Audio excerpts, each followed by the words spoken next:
Thank you to our sponsor, EJ Cards, a small but motivated company specializing in cards. EJ Cards believe passionately in great bargains and excellent service, which is why they commit themselves to give you the best of both. If you're looking for something new, you're in the right place. EJ Cards strive to be industrious and innovative, offering customers something they want, putting their desires at the top of the priority list. Find EJ Cards at www.ejcards.com.au.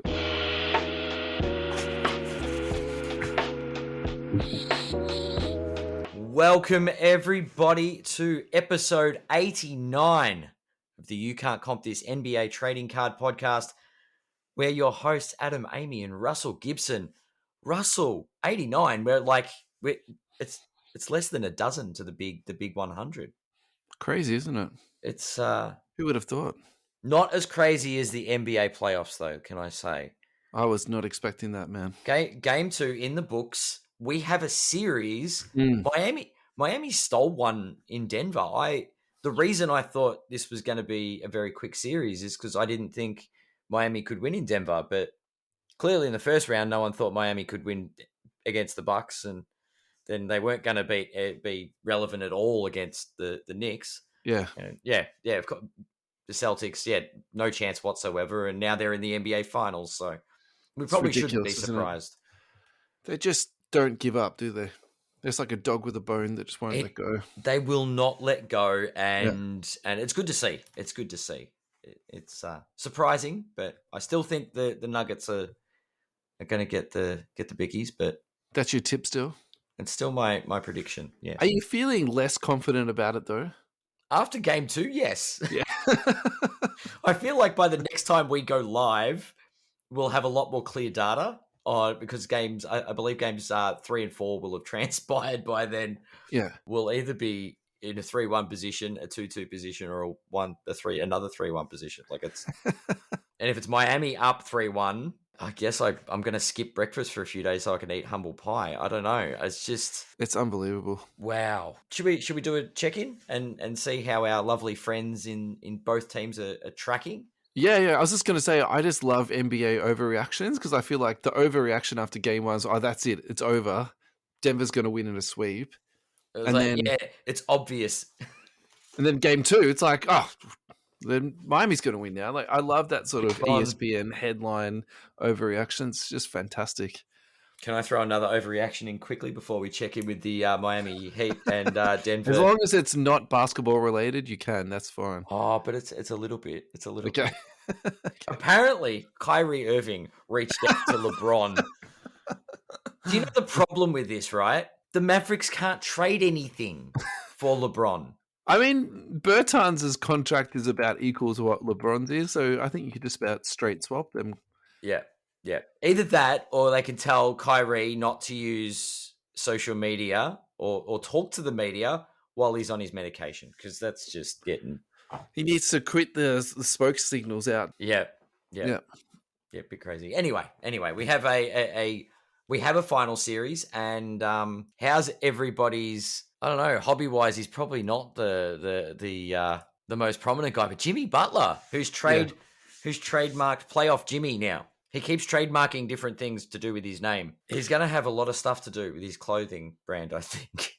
I like his Jimmy the Butler nickname. That is that is choice, honestly. Himmy buckets. Himmy buckets. Oh my god. Let's go. I'm gonna open Card Ladder, and I'm looking at the 2 weeks. 1 month prices. Looking at his values at the moment, it's actually all over the place. I'm just looking at the last month. I just want to focus right into the NBA Finals. So his silver PSA 10 is down huge, 63%. Obviously not a massive sample size, but it's gone down from 2,700 to the last price was 1,700. So that is definitely surprising. Buy, hold, sell, $1,000 for a PSA 10. I think at a pop of 21, and you're betting on they're going to win a championship. Even Card Ladder values at more than 1,000. Wow. I just love it how that people do try and time sales properly, and sometimes it actually just floods the market. Not flood, obviously flood in this instance is not the right word because we've only had 3 sales, but sometimes it can just sort of overpopulate Mm. the market just that little bit, and actually you can see the heat's come off it. But why don't we look at some of the other cards that are Yep. maybe in people's more buying range, because actually the numbers there probably play out how you would expect it a little bit more. So if you look Okay. at his PSA 10, the last month that's up 8.5%. If you look at BGS 9.5, this is the really interesting one. It's up 144%. And Really? that speaks to me on a few different levels. One, I think part of it is the number of people buying at that level. I think there's more Mm. people buying into that space. So that started off sub 100, Mhm. and now the last price is 207. So that's a really fun, margin for people to play with.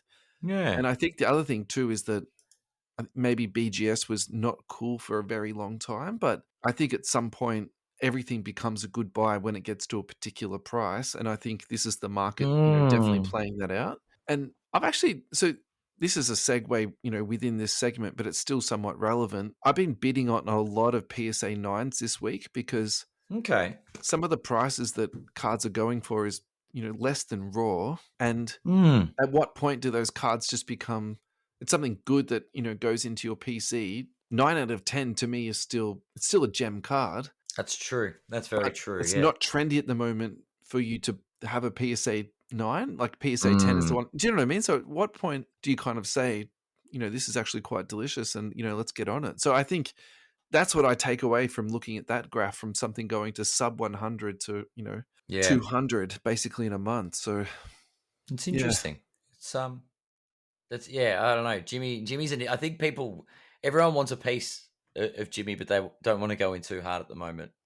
You know, man, he only just makes these random appearances in the playoffs. Through the regular season, you don't hear from Jimmy Butler. yeah, And then if the Heat go out early, obviously you don't hear anything. But once they start making a run, it's all Jimmy buckets. yeah. It's an interesting one. What about his cohort, Bam Adebayo? Sure, you run this one, man. Looking at he's not going to be the same insane prices Yeah, as Jimmy. So we'll go straight to the silver PSA 10. yeah, Is up 36% in the yeah, last month. Last sold for 99 US. So 100 yeah. bucks. Right. 100 US. Card ladder value is about that. Population on this is 531. Is it really? Yeah. So Bam was prospected a little bit. Oh, sure. That was 2017, wasn't it? So Yeah, yeah, it's a yeah. couple of years after. Yep. So we look at like his Mac. Oh, we can go all time. I mean, Bam's all time high was over. It was like this was Jordan Poole esque. Like his highest sale price was 1100 US Oh, for the jeez. silver prism. Very Jordan Poole, to be frank. I still think he's a little bit undervalued at that Yeah. $100 price point. Yep. He is the number. Maybe he hasn't stepped up enough yet, but I do think he's he's a key piece to that Miami outfit, and definitely a good price there at the at $100. But if you're not that high on him and you want to go something, no sales of a BGS 9.5 in the last month, no sales at all in the last. All right, last sale was for $30 US, and that was in April. Yeah. So I think for this card, I say hold your thoughts on it, because later on in the show, we're going to talk about some stats from GemRate. And Mm, Ryan was talking about the big man influence. And so I feel, for me, he goes under that big man I, umbrella. I think so, because if you think about his talents, Mm, he's very skilled, he's very athletic.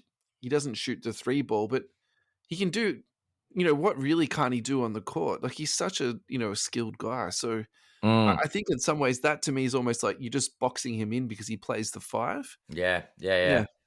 Agreed.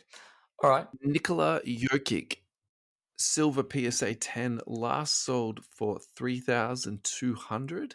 In the last 1 month, he's up 25%. And I'm not surprised by this at all. But the people are finally waking up that Jokic is a good basketballer or is hobby relevant. I think the world we live in, whether we admit it or not, is smaller markets don't get the attention that bigger markets get.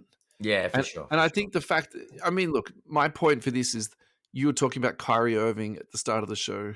Like that's just Yeah. the attention that these, other teams get. And so Yeah. Yeah. True. that True. for me, that just sort of goes hand in hand. If you zoom out to 6 months, he's up 20%. So you can really see that he's moved right along there, despite all the the ups and downs on that graph.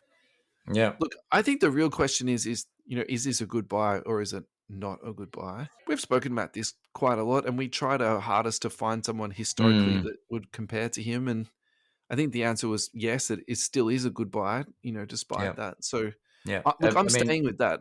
Irregardless of whether he wins a mm, championship or not, I think yep.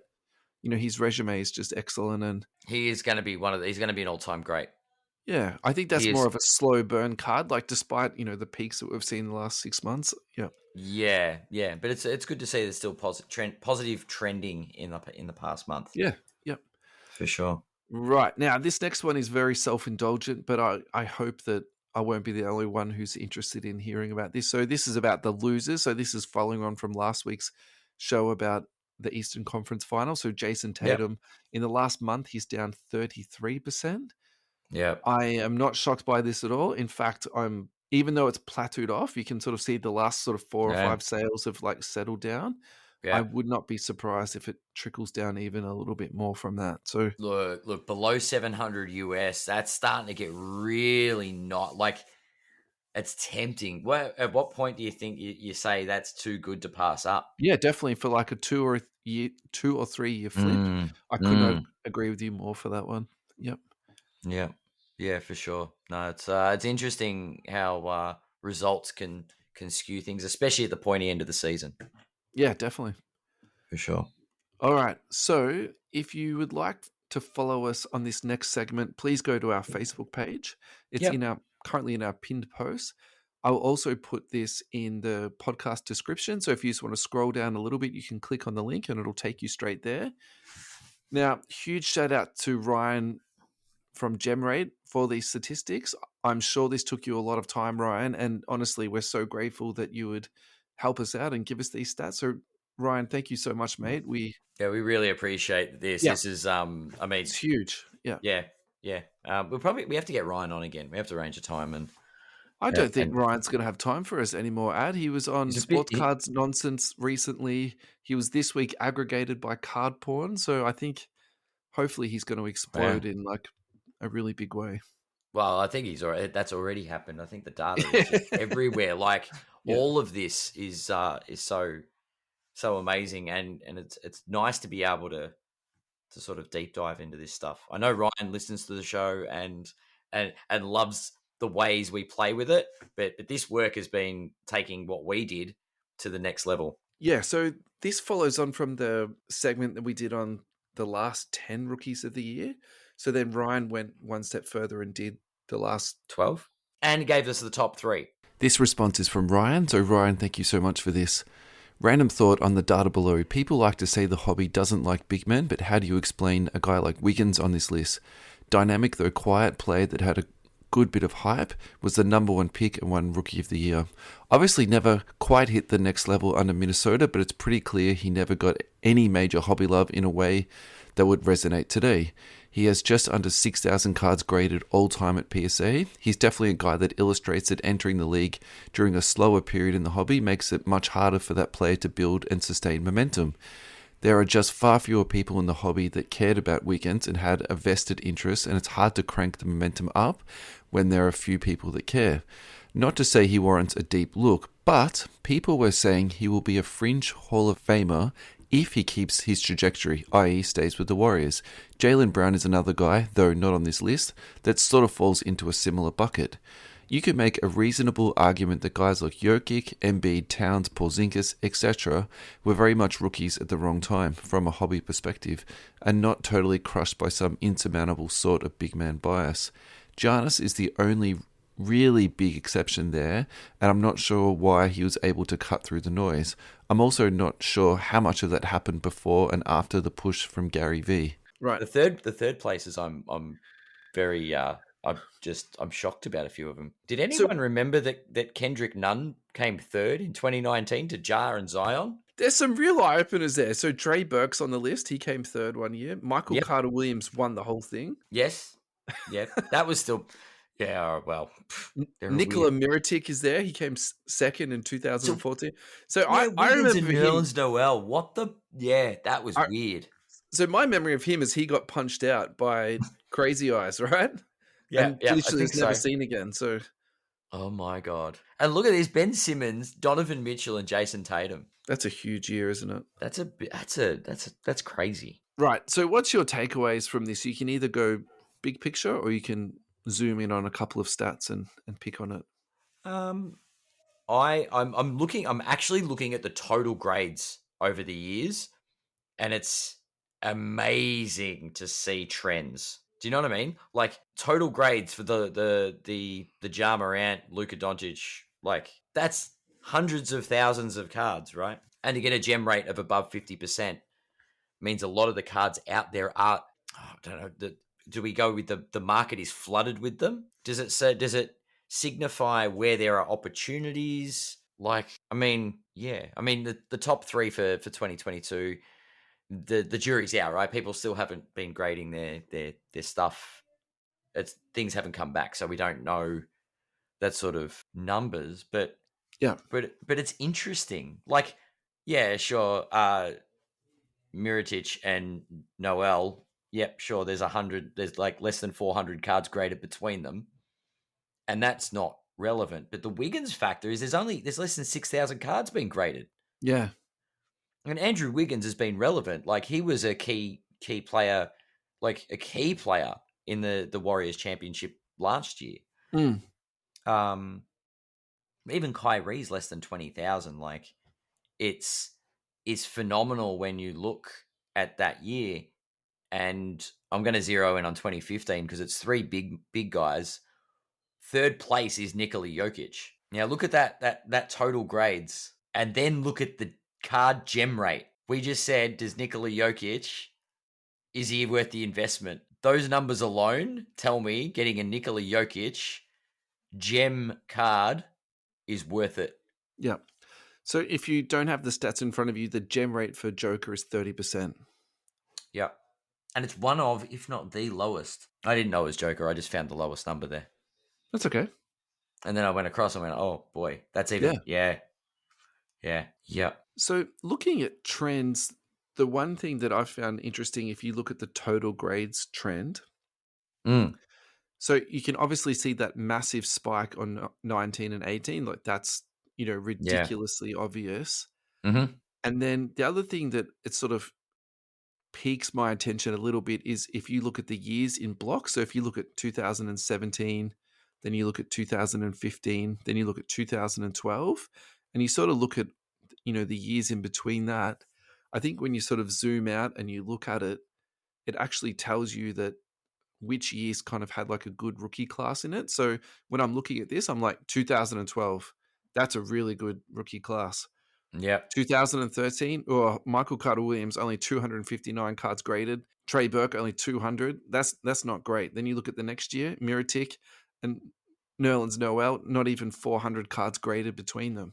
So I suppose that for me, that actually says two things. So, if you're looking to buy a sealed product going back in time, it does matter which years you buy.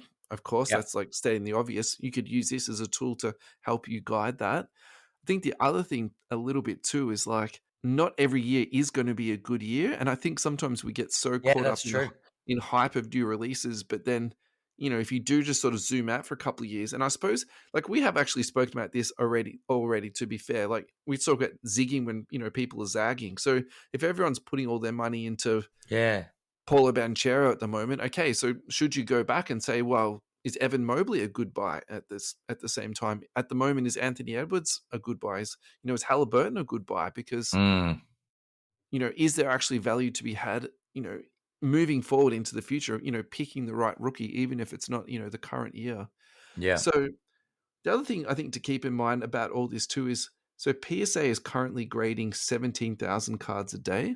And so if you're keeping that in mind and you're looking at these numbers, that's insane. Well, I don't want to say they haven't graded that many, but Scotty Barnes at only 20,000, Evan Mobley only 17,000, Cade Cunningham at 31,000. Like when you compare that to Ja Morant at 300,000 and Luka Doncic at 326,000. It's the numbers aren't there as much as you would think, as per the cards are being graded every day.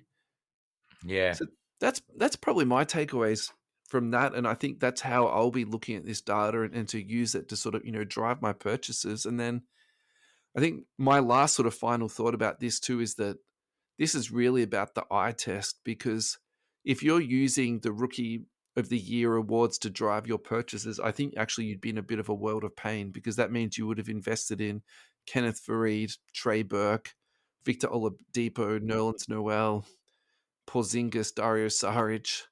There's a few here who are frankly, stinkers. Kendrick Nunn. And I think, Yes. and I'm sort of, Yeah. and I'm being, again, self-indulgent here, but Yeah. I've been buying a bit of Cade Cunningham, and I think I haven't been, hiding that fact. But looking at these Rookie of the Year numbers, I'm okay that he finished third. Like, I look at Cade Cunningham, and like, to me, he just passes the eye test. Yeah, for sure. And so, okay, he didn't win Rookie of the Year. Like, yes, it's a little bit disappointing, but I think I'll recover from that insult. You know what I mean? Yeah. Yeah. Any final thoughts on this, Ad? Yeah, it's interesting to know it shows the ebbs and flows in the hobby as well. Yeah, definitely. Like, it shows strong years and weak years, because I'm sure that there were. It's not always up. Is probably the big takeaway. Yeah. And yeah, I mean, you look at, as I said, you look at Jar, Zion, Luka in those kind of numbers, but then you look at someone as phenomenal as Jokic, and you go, you know what, that might just be an opportunity. Maybe that $3,000 price point, for a PSA 10, isn't so bad when 30% of his cards grade only gem. So there's not a lot of good stuff out there comparison to other cards. And if you're using that thought, you could also then say, well, there's 300,000 Luka cards. Yeah. Pop count does matter. Yeah. It's like, who doesn't have a Luka? Yeah. You say it like that, yeah. Yeah. Hey, I'm going to go on a bit of a rant here. It's not going to be like a huge one, but it's actually offensive to me that all these guys don't have Panini Prism written next to them in the set name. And look, it's only, really, if you break it down, it's only Kendrick Nunn and maybe Ricky Rubio. I actually don't know if he's got a Prism card or not, but come on, Panini, you're looking to fill out your sets, build your sets bigger. Yeah. Give guys a rookie card. Yeah. Give everyone a rookie card. Well, why not? Get on it. There's undrafted guys. Caleb Martin, he doesn't have a rookie card. Don't forget to put the rookie shield on as well. That's right. While you're at it. Oh, God. Alrighty. So this is a little segment that we've thought up ourselves. It is to do with the top 10 NBA Finals appearances. Yes. And well, we did this after we went through your top 10, the top 10 list that you, and we reordered it on the show, the last show. Yeah. Yep, that's right. So basically it's just a spin off that. So we'll just burn through this really quickly. But basically, how did you build your list? Did you do it on performances or hobby performance? No, I just went straight to NBA level performance. Okay. Sure. Yeah. I also didn't want to double up with players because the ESPN list. Yeah, I didn't double up either. Yeah. All right. So it was it wasn't far removed, except the order varies a little bit, I guess. And it's probably because of my background with the Lakers. Number one performance for me is the 1980 Finals Magic Johnson performance. That is my number one. He was drafted as a point guard, and to just step up when, you know what I mean? Yeah, it was ridiculous. Could you? All right, so the equivalent. Imagine, I don't know, LeBron goes down, Rui Hachimura decides he's gonna Austin Reeves decides he's going to become LeBron James or Anthony Davis. I'm just quoting Lakers players, but Austin Reeves just going, I am him, and becoming Anthony Davis for a day.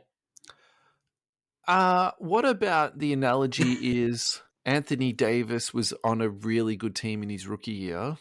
Yeah.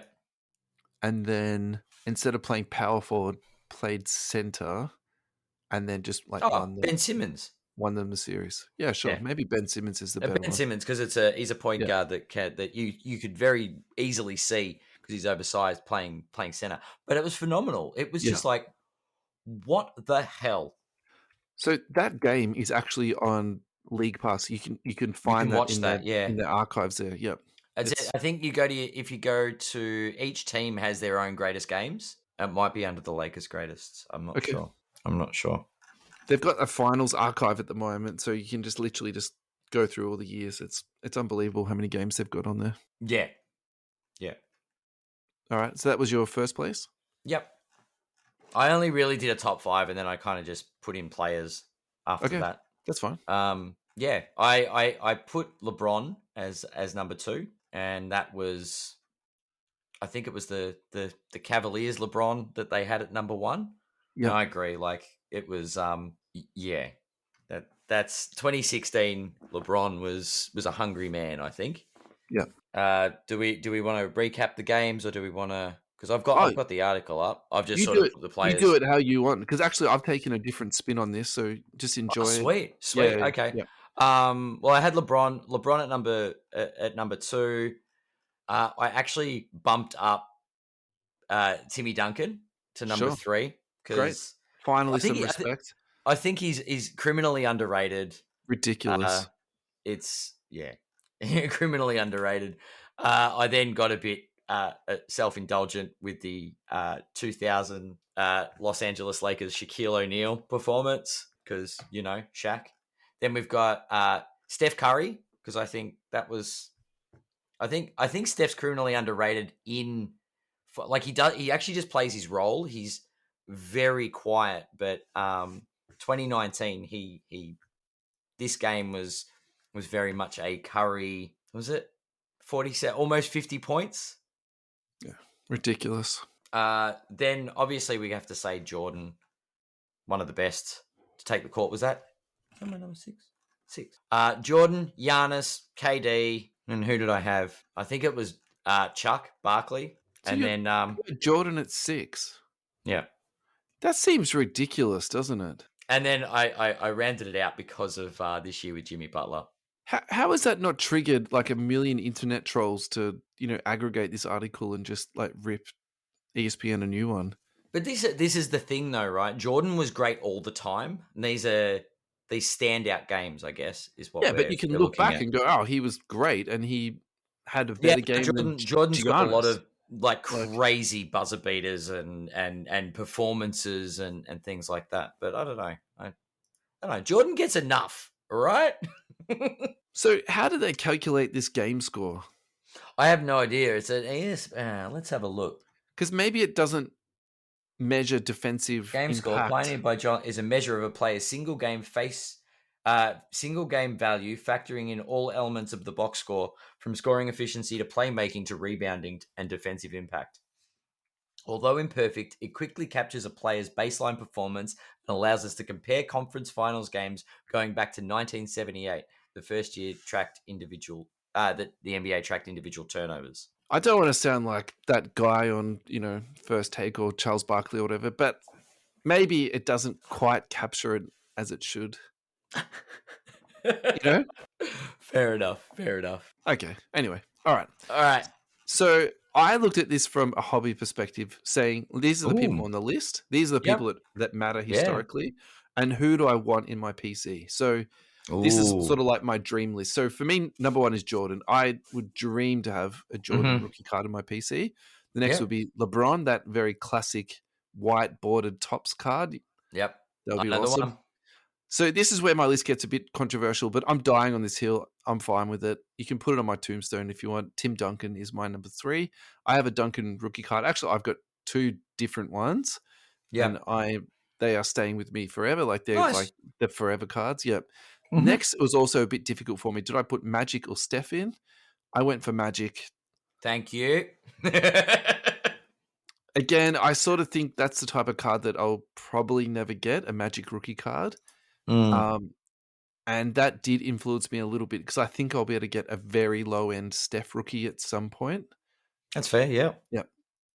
Next, I've got Shaq. I think overall he's had more of an impact so far in the league than Giannis, but I think Giannis and Shaq could definitely flip-flop.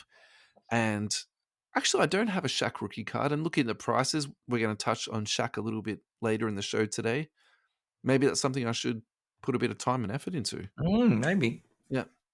Big And diesel. I'll just run through the rest. Kevin Durant, Charles Barkley, Iverson, Worthy, Butler. What would you critique on my last five there? Durant, Barkley, Iverson, Worthy, Butler. I think they're very notable, honorable mentions. Like, because they've made some incredible performances. I probably should have given AI a little bit more, and Worthy, I probably could have I could have added in there, but I thought I would have been a bit too Lakers centric. Do you have any of the five rookie I have cards? Jimmy. You got a Jimmy Butler? Do I have any? Do I have a Jimmy? I don't think I've got a Jimmy. No. Have you got a Durant or a Worthy? I think I've got a Worthy. I have to go through my box. I think this is going to be a segue segment. I'm gonna follow up about James Worthy. I think. Yeah, have I got a Worthy rookie? And I don't think it's a Worthy. That's right. Yep, we'll follow up. I'll need to follow that up. All right. Yeah. Final thoughts on this, big man? I think it's a good list of there are a lot of good performances. And, people that matter. Yeah, I'd be interested to see where people sit, whether or not it's just game performances or hobby wise, whether or not it's, and does a finals performance impact the drive or the desire to get a card? I think so. Maybe there'll be a notable performance in this final series that gets the Joker an honorable mention in this kind of list. Yeah, I believe that. But Jimmy Butler's in this twice, so be careful. All right, we can't have a show with that content from Eric Whiteback at the Collectibles Guru. This Tyrese Haliburton National Treasures logoman RPA sold at auction for $84,000. It is BGS graded 8.5. Subgrades 9.5 on the centering, 8 on the corners, 8.5 on the edges, and 8.5 on the surface, 10 on the autograph. Pretty stock standard for people to send thicker cards to BGS. That is still the standard of, card grading. Sure. I would say, in saying that, we're definitely seeing more people send fatter cards to PSA. Yeah. I think it's also about setting expectations. Like, the thicker cards definitely are tougher to grade. Yeah, for sure. And actually getting an 8.5 back is amazing. So obviously, congratulations to the person and also to the person who bought it. How do you feel about that as a purchase overall, though, Anne? Like, it's a one of one. Sorry, I probably didn't say that, but correct. The one of one logo. Yeah, it's. I don't think the grade matters as much on these, and I think it's a one of one logo man rookie card. Yeah, and Haliburton is no slouch. No, definitely not. So I think this is actually quite a good price. Haliburton, I think, is a Is this going to be a good 20-year purchase or a bad 20-year purchase? It depends on Haliburton's career. Yeah, okay. And this is the problem, right? This is, at this point in time, it's a good value purchase if he trends up. If he, I don't know, loses the plot over the off season, mixes with the wrong crowd, I don't know, breaks his leg, does something stupid in preseason.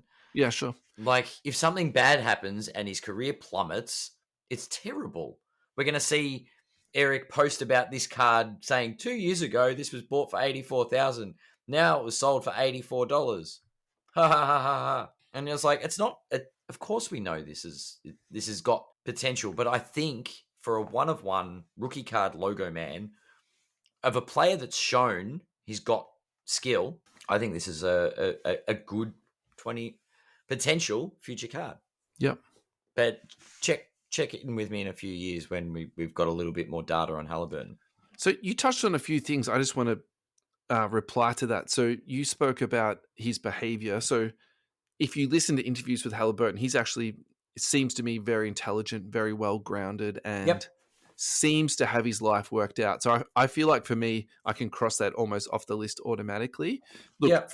freak injuries you can never rule out, but I would say in the whole, he's not like a Jamarant that's flying around the court doing, insane things. True.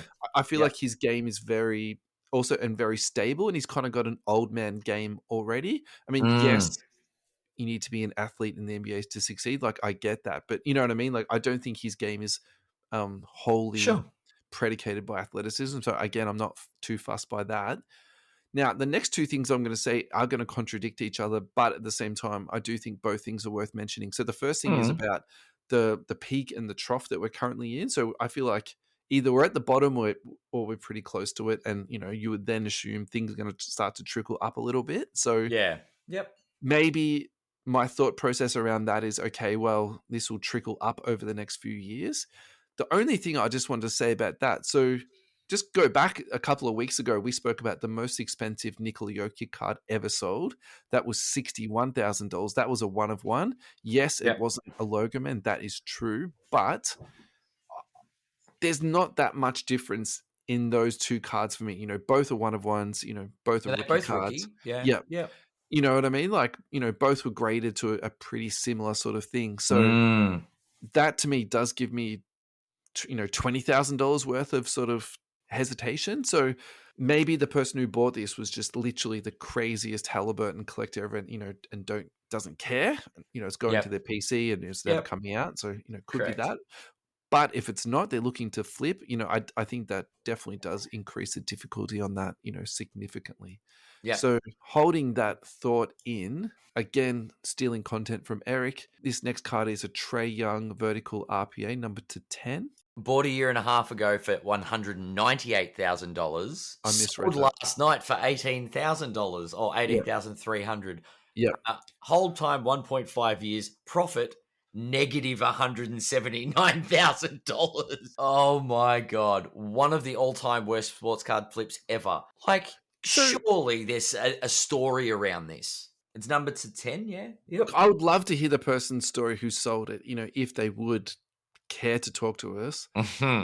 I believe, and I've seen this in other posts for, much, much, much, much lower end cards, is literally people are just leaving the hobby. They need money for something else. They need to take that funds to, pay for bills, whatever that is.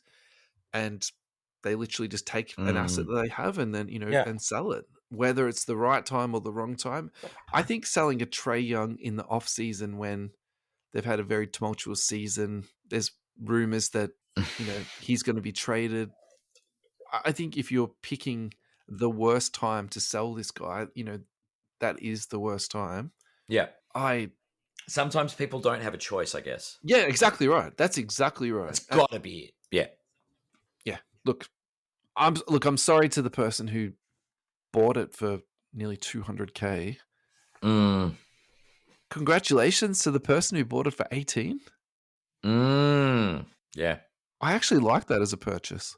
Yeah, I very much like it as a purchase. It's very low numbered.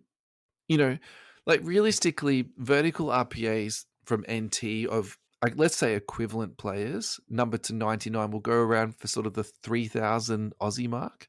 Yep. If that gives you some context. So, look, you could actually argue that this being numbered to 10, this has actually gone unders. Yeah. I know that sounds crazy, but yeah. Right. This next segment is actually from Card Ladder, who do support us. They give us our Card Ladder subscription. So thank you guys at Card Ladder for your ongoing support. Bit of focus here. This is a card that they recently put into their email list. The 1998 Skybox Premium Shaquille O'Neal, that's Jam, number 4, PSA 10, pop count of 11, established a record high when it sold for $1,264.99 via eBay. The card had sold previously for $1,175 a month ago, so it's up 7.6%. So my takeaway from this was that this is worth significantly more than his rookie cards. And I think we put so much emphasis sometimes on rookie cards in that we sometimes can just overlook these, other cards that are sitting out there. Yeah. And maybe a modern comparison might be, say, kabooms or blank slates. Should we actually be putting our mining, eBay mining, secondary market sales, time into hunting down these cards instead of, spending all this time that we, the royal we, into hunting down rookie cards, Yeah, for and so sure. is this like a good, example, to go back and look onto?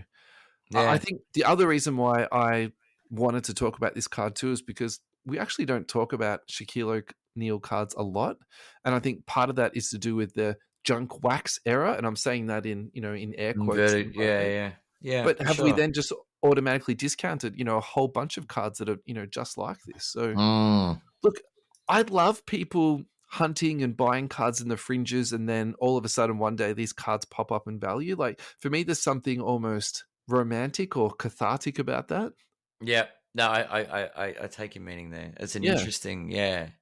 So I don't know. Maybe we need to reach out. We know a very prominent community Shaq collector. So maybe we reach out at some point, and I'd be interested to know. Just name names. Just call him out publicly. Shaq Fu 32, Joe. Come on the show. We're coming for you. We're going to have you on the show. Please come on the show, sir. If you don't say yes, we'll drag you on kicking and screaming. Well, we probably wouldn't do that, but metaphorically. Yeah. No, he works out. I wouldn't be able to do that. No. So I thought this is a good time to talk about a couple of Shaq cards. So yes, we pulled out a big boy. So the gold 1992 Topps PSA 10 last sold for 1,100. And again, I just want to keep saying this junk wax era that, we do talk about. Yeah. Pop count of that is 743. So, sheesh. It's a lot. If we're calling that era junk wax, pop count is 743. And you could argue he was one of, or if not the biggest player of 5 years of rookies. Yeah. And we've physically biggest as well as. I know I'm making a bad argument here, but we've got 300,000 Luka rookie cards that have been sent off for grading. Like, No, I agree completely with you. Like this is, I refer to the Zion Luka era as junk wax 2.0, but the junk grading maybe I don't know. Mass grading. We're over 20,000 copies of the guy's rookie card in PSA 10. Yeah. When there's 743 of a gold Shaq. I think it's worth talking about at the very least, or, So as always, we do like to talk about cards in different price points. So if we look at the base of the same card, it last sold for $91. In the last month, it's down 28%.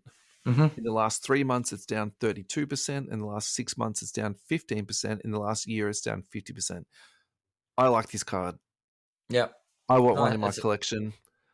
It's a nice Shaq to have. I think my Shaq choice is the upper deck, but that's the other one to look at. I just went for this because it had the gold. Yeah, for sure. And I thought sort of historically, definitely. Is that going to be the more important card? But that's definitely the other one to look at. Yeah. I thought the other one we could talk about too is the 1992 Stadium Club Beam Team. I think that is traditionally considered, a very important card. The Beam Teams in general are an important card. So yeah. Can I tell you my Beam Team story? Sure. I was in America and I went to this very mums and pops trading card store to the point that they weren't even open at their opening time. Oh, wow. And they kind of just like casually rocked up. And I think he was a bit surprised to see me standing there, like, waiting to go in. And he was like, oh, I'm sorry. Anyway, he was very nice. He took me in, he showed me around his store and, asked me where I was from, like all friendly American people do. And then as I was leaving, he gave me a Beam Team Hakeem Olajuwon. He was like, I love this set. Thank you for coming to my shop, and gave it to me. So that's awesome. That's my Beam Team story. Yeah. That's really nice. That's actually really, really nice story. Yeah. Cool. Back to the Beam Team. Shaq, in the last year, he is down 30%. So that started at $5,000 and last sold for $3,500. if you are looking for something a bit more affordable, you can look at the PSA 9, and that last sold for $344 USD. Wow. Big population difference, actually. Yeah. So, 1,100 versus 121. It's literally 10 times the population and 10 times the price. so just like hear me out here. What card is more important, the Beam Team or the rookie card? To who? Well, to people who collect in 20 years' time. That's interesting. Well, the pop count says that there's only 121 PSA 10s. It's just a rarer card on the PSA 10. So, I don't know. Which would you rather have, the Beam Team or the Topps rookie card? It's a tough one, isn't it? It depends. At the moment, like there's because you kind of want to own, and it's a different player, but like I keep saying it, I've got Jordan cards here. I want a Jordan rookie. You know what I mean? But there are people that want a Jordan Scoring Kings, and they're not cheap either, like comparably to the rookie card they are. But do you know what I mean? Like there are different inserts that just attract different attention. Yep. Hobby wise, and because of the rarity, I think the price is the price. So I don't know. I think I would want a Shaq rookie, regardless, and the Beam Team isn't something personally that takes my fancy. So maybe I do look at a PSA 9 if I do want a Beam Team. Yeah. Yeah.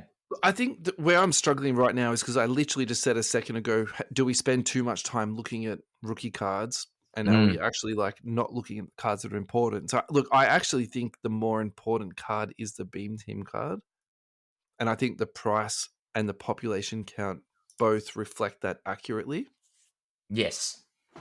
And I think the other thing too is there's 4,792 of the PSA 10 Topps rookie card. And so I think that does make it a little bit less collectible.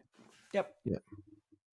But I just like, as part of my collection, I would want a Shaq rookie. Yeah, 100%. But that's not saying I don't want other Shaq inserts, if that makes sense. Yeah. Like, funnily enough, because we just talked about Joe at the last hobby hangout, there was a Shaq patch auto that I saw, like a Lakers Shaq, and I hesitated, which I didn't end up getting the card. He got it before me. Did he? Yep, but he snapped it up. It's a beautiful piece. Was he waiting for you to pass, and then he just like no. I was there early. I saw it. I went, oh, think. Nah, I'll have to do a lap and think about it.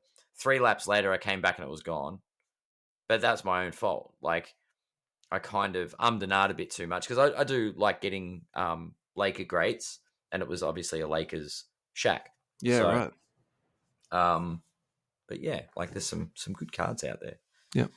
And that's where I'm like, I probably wouldn't grab the Beam Team because he's in Orlando gear, whereas that Jam card that card letter sold, he's in purple and gold. Yeah. So it's who's he playing for at the time is another question there, I guess. But it'd be interesting to talk to people about their PCs and what inspires them, what drives them, what they look for it. Absolutely. Yeah, it's an interesting one. Alrighty, this last segment is from you, Ad. This is something you pulled off Sports Card Investor on Instagram. Yep. Really 2022 rookies, most cards sold. Yeah, and I'll let you go through this one, man, because I think this is near to your heart. Yeah, this is an interesting one. The lovely people over at Sports Card Investor. I said I don't watch a lot of their content, but I just saw it this morning on my news feed. They using the Market Movers app to look at the most 22-23 Prism cards sold by a player since it was released. And so I just gave a top 10. I don't think there's any surprises. Most sold is Paolo. Yeah. Like easily the most dominant. Easily 1.3K cards sold. Yeah. Then we've got Chet. So that is my biggest surprise. That's a big surprise. Literally, the kid hasn't put on a pair of sneakers for a year, and he's the second highest selling person. Like, that to me is... That to me illustrates how much prospecting happens in this market. Well, it's interesting because the list doesn't lead... There's no real surprises in my eye. Really? This, to me, the whole list to me is almost a surprise. Well, you've got Sharp from the Trailblazers is next, but you kept talking about Sheldon Sharp, didn't you? Yeah, but I think you need to talk about Sharp, but I am surprised that he's third on the list. True, So- but if you go from we go from third down to seventh, and there's less than 150 sales separating them. Okay, that is true. But let's not let the truth get in the way of a good story. Let's read the left side column, not the right side of the column. Exactly. Yeah. Yeah. So we had Sheldon Sharp, then we got Jalen Williams from OKC. Again, that's a surprise. I mean, come on. He did finish. He was up there. He had a heater at the end, but if Yeah. you think about all the players on OKC, I would probably say he's the 5th or the 6th. You think about. But we are a lot of prospectors, aren't we? So if finishing in the rookie of the year race. Look, I like that because it actually means, well, hopefully it means that people are watching games and seeing the talent that's on the floor. Like, that's kind of cool. Like, it's not just the dunks and where they were drafted. That's cool. Yeah. Yeah, for sure. Then we've got Mathurin, which was no surprises. He was lighting it up at the start of the season. Keegan Murray. Yeah. Then we had Murray. Then the last one was Jaden Ivey. Yeah. Who's that? Jalen Smith Jr. Jalen, is it? No, what's his name? Jabari? No, I don't even know. But it's the Rockets. I don't watch the Rockets. I'm surprised Walker Kessler was as low as he was, and then Sochan from the Spurs was number 10. So I just feel like it's a lot of people prospecting. Yeah. So Jabari Smith Jr. for the Houston Rockets. Because there was a Jalen Smith drafted, wasn't it? But it wasn't this year. Anyway. So I am a little bit surprised at this for a couple of reasons. I thought he would have been second. Nah, but it's the Rockets. No one gives a fat rats. Well, they did get a little bit of talk because they've got Jalen Green, who was getting some highlights. There we go. There's the other There's a Jalen. They've got the big guy, Şengün, who's he's probably the biggest hyped player on the Rockets. Yeah, he's had a reasonable amount of buzz, right? Like I don't think he's had no buzz. So true. I think there's that part of it, and then my other big surprise probably too is 9, 10, and 2. And I'm just going to talk about these like all sort of encapsulated together. So I'm looking at this from a breaker's perspective. So Spurs are generally really cheap. So that actually says to me, that's good value there. So you can get somebody who wants to buy his cards. And I think, whether we admit it or not, people do like to, go into breaks and then sell the cards. Like, Do they? I think so. I think it's kind of that dirty thing that, people either don't want to either admit or, don't want to talk about it. And then the other one, the obvious one, is Walker Kessler. Like, Jazz prices, I don't think, adjusted to the resale of him. Whereas, you could probably say on the other hand, Smith Jr., like the Rockets price was so high, and then, whatever the resale was going for, I don't think that probably made sense. People probably did pay a little overs for it. Anyway. Yeah. And then the other obvious one is OKC, right? So you're getting double value there. You're getting Chet and then, Jalen. So I was going to say it started off with everyone chasing Chet, and I think Williams was just sort of the bonus. The mover, yeah. Yeah. Alrighty, guys. Have a lovely long weekend. Yeah, we're recording early this weekend so we can enjoy the King's birthday. I was about to call it the Queen's birthday, but have a sleep in. We get the Monday off. That's all. That's I know. Right. Yeah. Enjoy the weekend. Enjoy the NBA playoffs. We will know the next time we record what the hell's going on. That's right. A little bit closer to a result. But we won't need to have a Luke Longley into the future. We'll just be able to tell you what's going on. No, we'll have had our Andrew Gaze into the future. And oh my God. This is never going to stop, is it? Ever. Thanks everyone for listening. Really appreciate the support. Thanks to EJ Cards. Thanks for hanging out, Russell. Thank you. Until next time. Yeah. Bye. See you guys.